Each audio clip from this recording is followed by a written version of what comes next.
Assalamualaikum warahmatullahi wabarakatuh. Alhamdulillahirrabbilalamin.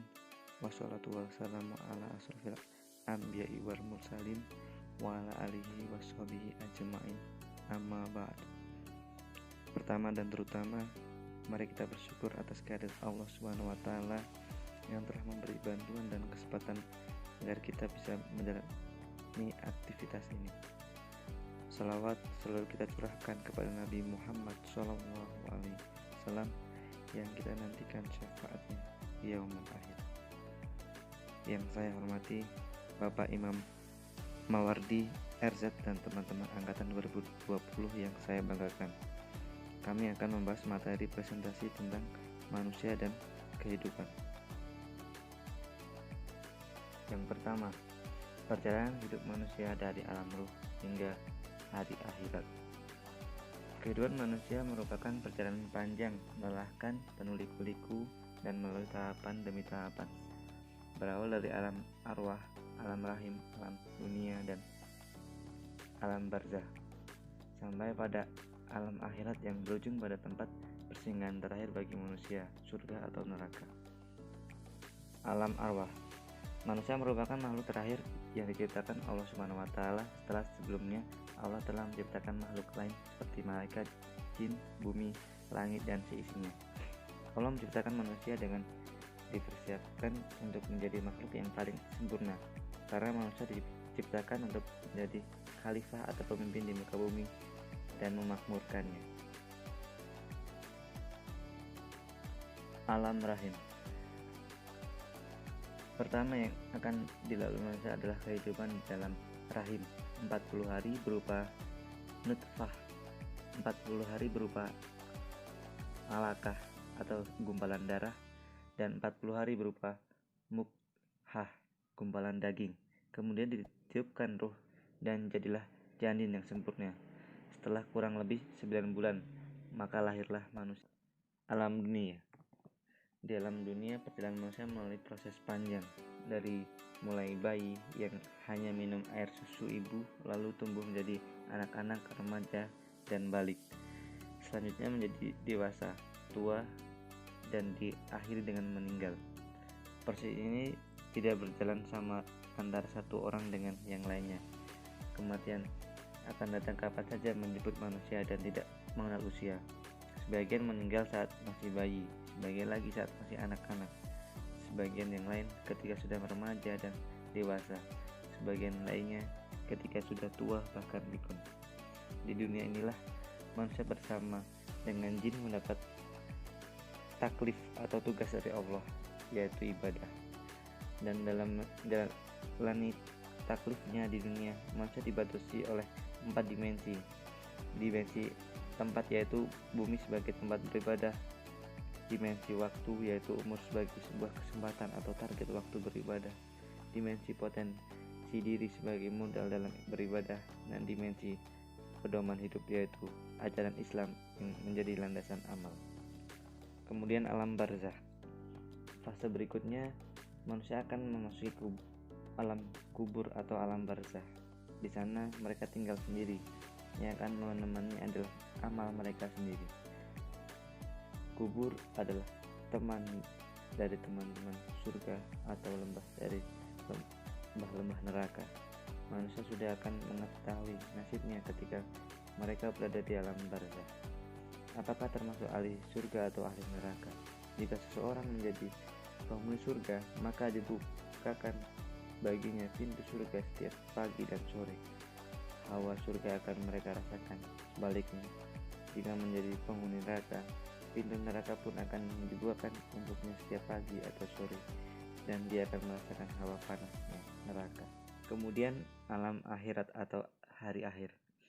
Kehidupan hari akhir didahului dengan terjadinya kiamat, berupa kerusakan total seluruh alam semesta. Peristiwa setelah kiamat adalah mahsyar, yaitu seluruh manusia dari mulai Nabi Adam alaihissalam sampai manusia terakhir dikumpulkan dalam satu tempat.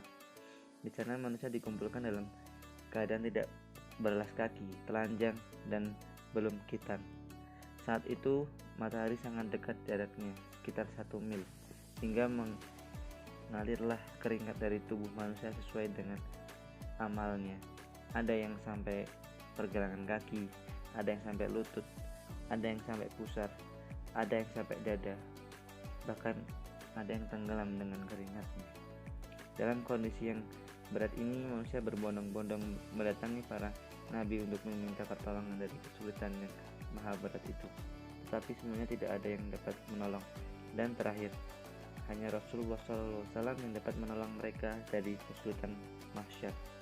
Rasulullah SAW sujud di hadapan hariban Allah Subhanahu wa Ta'ala di bawah arsy dengan memuji-mujinya.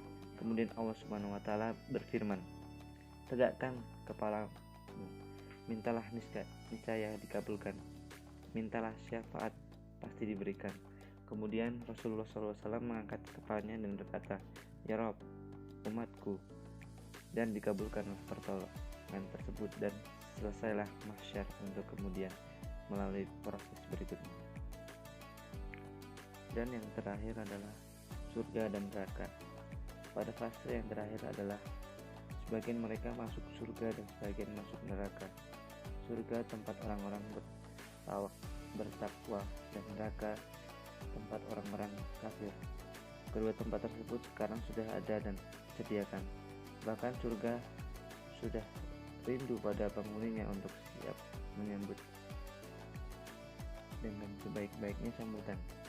Neraka pun sudah rindu dengan penghuninya dan siap menyambut dengan hidangan neraka.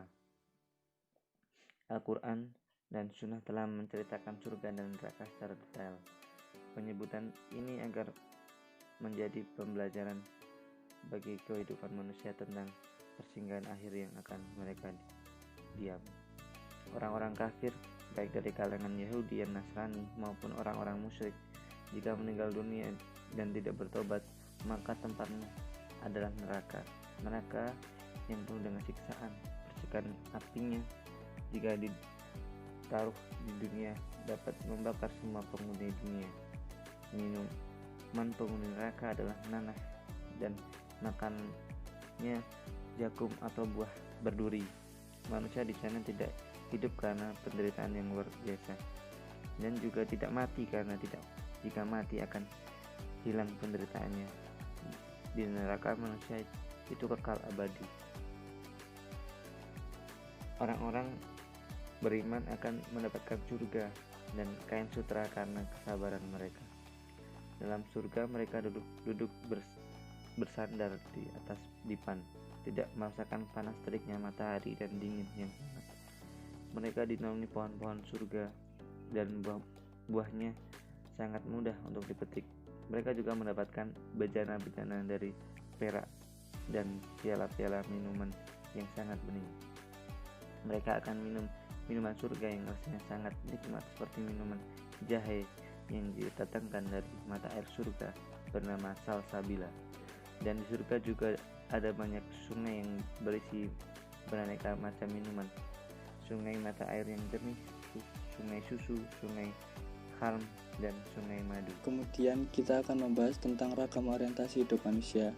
Manusia sebagai khalifatullah menempati dua posisi ganda atau double position di ruang publik atau public sphere yang sangat luas. Di satu sisi merupakan agen pencerahan, namun pada saat bersamaan manusia justru menjadi agen kerusakan atau al-fasid. Ada dua hal yang harus diperhatikan oleh setiap orang dalam menyikapi orientasi hidup, yaitu yang pertama adalah orientasi hidup yang benar. Allah tidak menghendaki kehidupan manusia yang memberatkan, justru sebaliknya, yang dikehendaki Allah adalah kehidupan yang mudah. Sebagaimana firman Allah dalam Quran surat Al-Baqarah ayat 256 yang memiliki arti, tidak ada paksaan untuk memasuki agama Islam, sesungguhnya telah jelas jalan yang benar daripada jalan yang sesat. Karena itu, barang siapa yang ingkar kepada taghut atau syaitan dan apa saja yang disembah selain Allah dan beriman kepada Allah, maka sesungguhnya ia telah berperang kepada buhul tali yang amat kuat yang tidak akan putus, dan Allah Maha Pendengar lagi Maha Mengetahui. Kemudian yang kedua adalah orientasi hidup yang salah, sebagaimana disebutkan dalam Al-Quran, Quran Surat Al-Baqarah ayat 200, yang menyebutkan bahwa ada di antara manusia yang orientasi hidupnya di dunia hanya mengejar kenikmatan duniawi saja, sehingga ia lupa bahkan tidak pernah memikirkan nasib hidupnya di akhirat kelak. Selanjutnya adalah tujuan dan fungsi penciptaan manusia. Tujuan. Secara normatif, tujuan penciptaan manusia adalah sebagaimana firman Allah dalam Quran Surat Az-Zariyat ayat 56 yang artinya, "Dan aku tidak menciptakan jin dan manusia, melainkan supaya mereka menyembahku." Fungsi. Sebagaimana dalam firman Allah Quran Surat Al-Baqarah ayat 30 dan Quran Surat Al-An'am ayat 165. Kedua ayat tersebut tegas sekali.